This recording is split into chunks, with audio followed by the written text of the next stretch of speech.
All right, so we've got Bridget Conry back.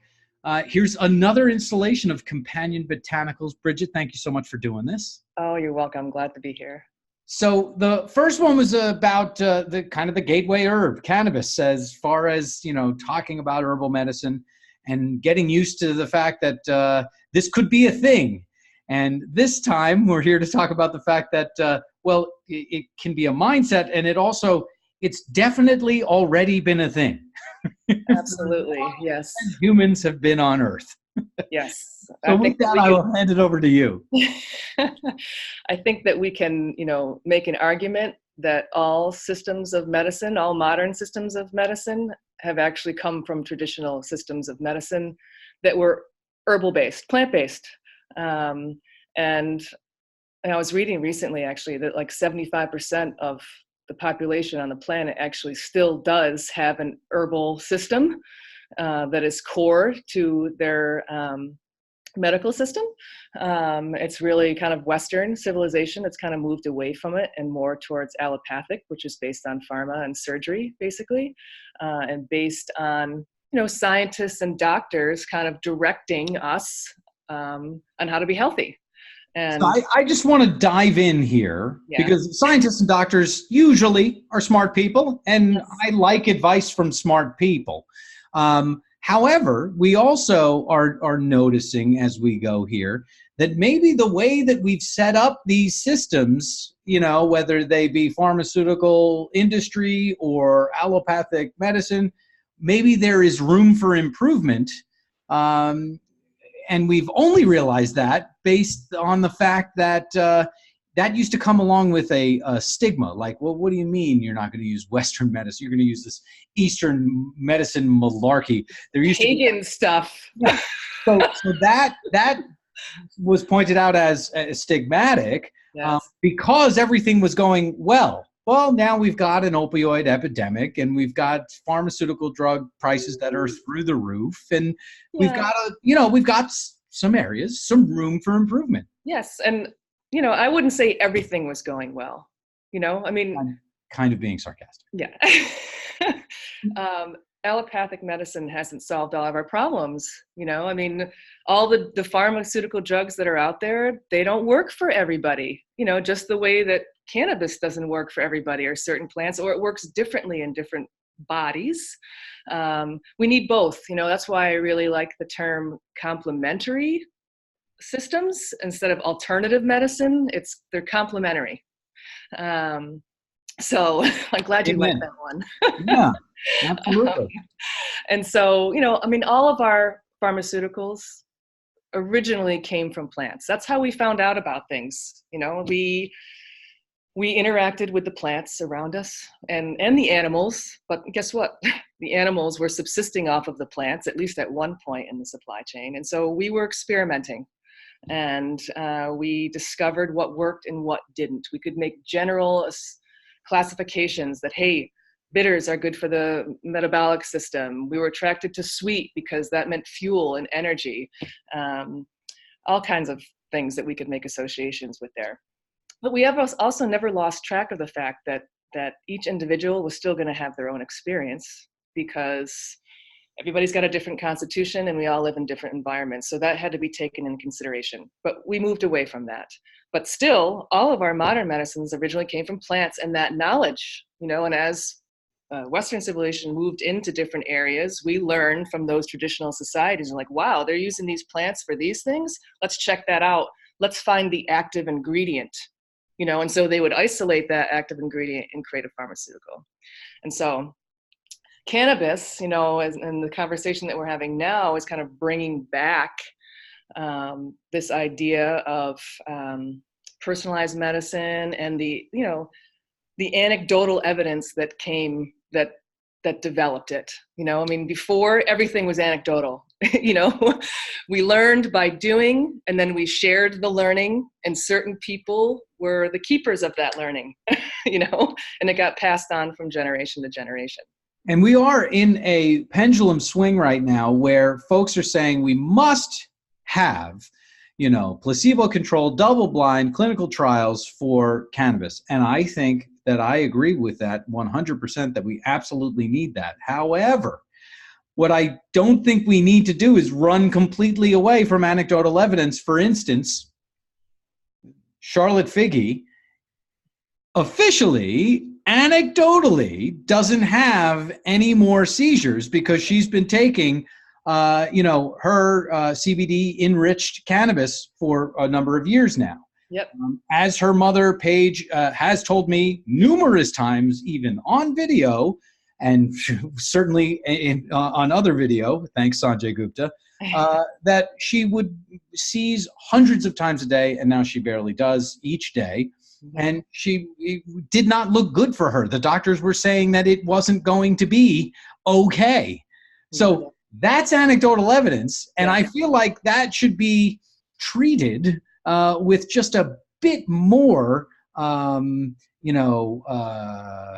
respect. Absolutely. And I think that it's going to take time, and I think that, we can call cannabis the gateway herb again because it's a very powerful plant that interacts with our system in many different ways. I really think of it too as kind of like that gateway back to personalized medicine, and that concept of like, hey, everyone's going to respond differently. We have to acknowledge that. And, clinical trials, they don't study things that way.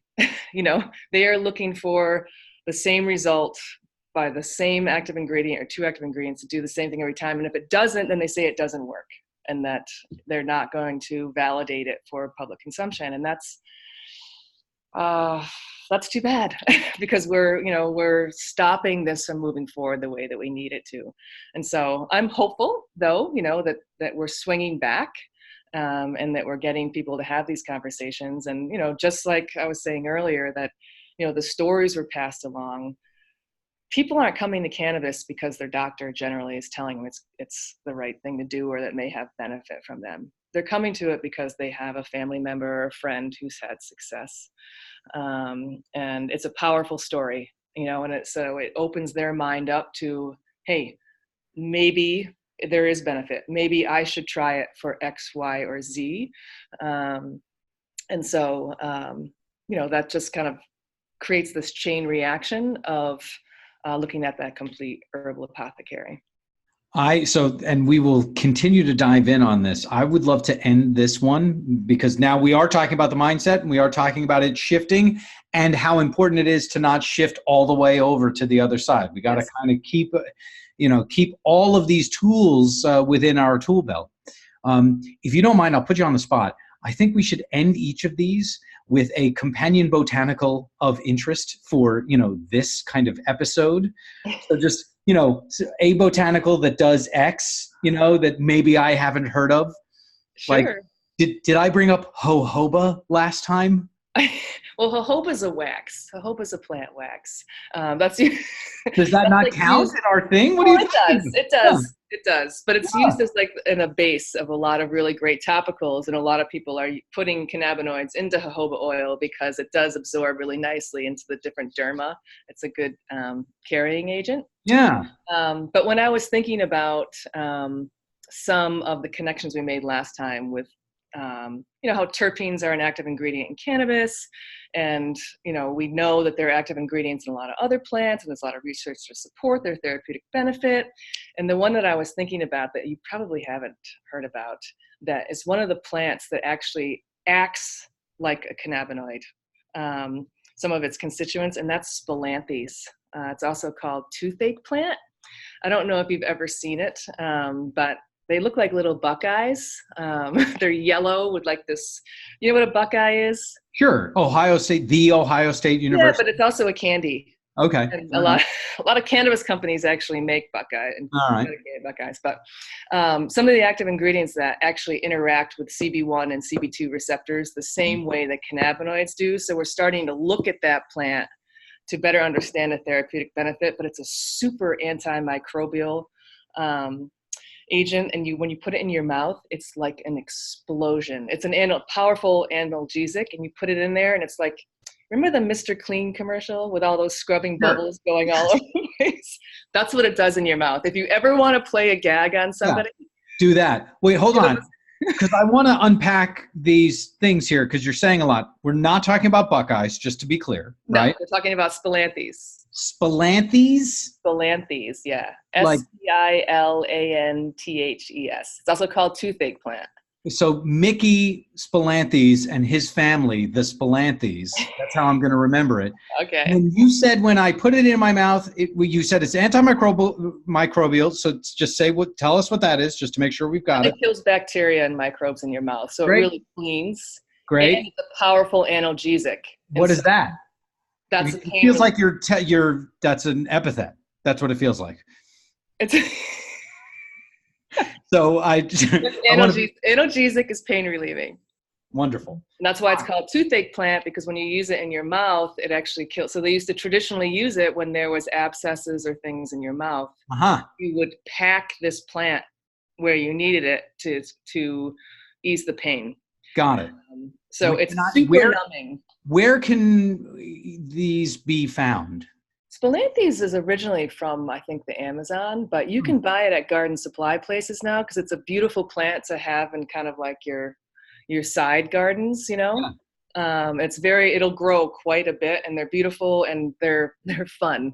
They're intense. Yeah. Like you can really knock somebody out. Their mouth gets all crazy and I will see what I can do here on finding Spilanthes in Yonkers. Yeah. Again, it's Mickey Spilanthes, his wife, his kids, the Spilanthes. Yeah. That's how I'm going to remember it. You got it. It's antimicrobial, and it's also analgesic. And you told me to say that, and so it feels like a word I shouldn't say, but it is. Yes. And what's cool, bringing it back to cannabis, is, and I can't remember what the name of the active ingredient is in it that is an analgesic, but it works because it interacts with the CB1 receptors very similarly as like as THC. That's amazing. And so they're trying to figure out, they call it cannabimimetic. When something mimics a cannabinoid, it's a very fun word. I'm going to send it to you. Cannabimimetic? I don't know, something like that. Cannabimimetic? No. Why don't we just put it in the thing? I'll just put it in the little description place, and so then we'll have that as well. But I like this idea here. We've got the key terms. We've got a companion botanical of interest each time. Yes. And then, of course, we've got the larger kind of thought process. So number 1, gateway herb. Number 2, mindset. Number 3, stay tuned.